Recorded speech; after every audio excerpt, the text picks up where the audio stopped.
అందరికీ నమస్కారం అండి. ఆంధ్రప్రదేశ్ రాష్ట్ర ప్రభుత్వ ఉద్యోగుల సమస్యలపై సానుకూలంగా ప్రభుత్వం అయితే ఉంది. కేబినెట్ భేటీ మరో సంచలనం. సో ఈ వీడియోలో వీటి గురించి పూర్తి వివరాలు అయితే తెలుసుకుందామండి.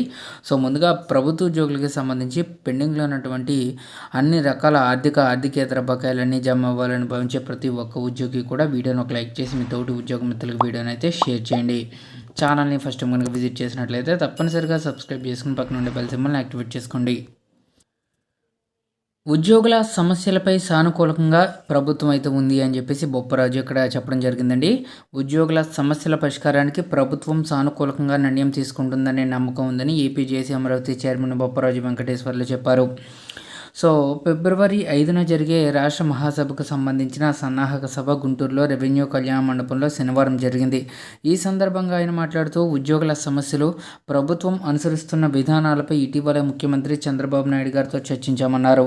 ఉద్యోగుల ఆర్థికేతర సమస్యల పరిష్కారానికి అందరూ ఐక్యంగా ఉండాలని లేకపోతే ఏ ప్రభుత్వం గుర్తించదని స్పష్టం చేశారు.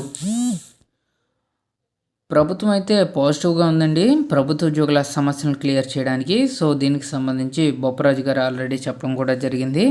సో రేపు జరిగేటటువంటి క్యాబినెట్ భేటీలో భాగంగా 29వ తేదీన రేపు ఉదయం 10 గంటల నుంచి క్యాబినెట్ భేటీ జరగబోతుంది. దీనికి సంబంధించి సీఎస్ అన్ని శాఖలకు కీలక ఆదేశాలు జారీ చేయడం జరిగింది. అయితే ఈ భేటీలో భాగంగా పీఆర్సీ కమిటీకి సంబంధించి నిర్ణయం తీసుకుంటారా, లేదా 30%తో మధ్యంతర వృత్తి ప్రకటిస్తారా, లేదా పెండింగ్లో ఉన్నటువంటి డిఏ బకాయిలను ఏమైనా రిలీజ్ చేసే అవకాశాలు ఉన్నాయా అని చెప్పేసి ప్రభుత్వ ఉద్యోగులు అయితే అడుగుతున్నారు. ఈ 3 అంశాలకి సంబంధించి రేపు ఏమైనా క్లారిటీ వస్తుందా? ఎందుకంటే 2025వ సంవత్సరం క్లోజ్ అవుతుంది. 2025 సంక్రాంతి కానుకగా, న్యూ ఇయర్ కానుకగా ప్రభుత్వ ఉద్యోగులకు ఏమైనా తీపి కబుర్లు అందుతాయా అని చెప్పేసి ఉద్యోగులు వెయ్యి కళ్ళతో ఎదురు చూస్తున్నారు. సో కాబట్టి పీఆర్సీ, డిఏ, ఐఆర్కి సంబంధించి ప్రకటనలు వచ్చే ఛాన్స్ అయితే ఉన్నాయని అంటున్నారు. సో చూద్దామండి దీనికి సంబంధించి రేపు క్యాబినెట్ భేటీలో ప్రభుత్వం ఎటువంటి డిసిషన్స్ తీసుకుంటుందో. సో ఇదండి వాళ్ళ ఎంప్లాయీస్ వచ్చిన తాజా updates. For more updates subscribe to our channel. ఇటువంటి తాజా మరియు జెన్యూన్ అప్డేట్స్ కోసం ఛానల్ని సబ్స్క్రైబ్ చేసుకోండి. Thank you.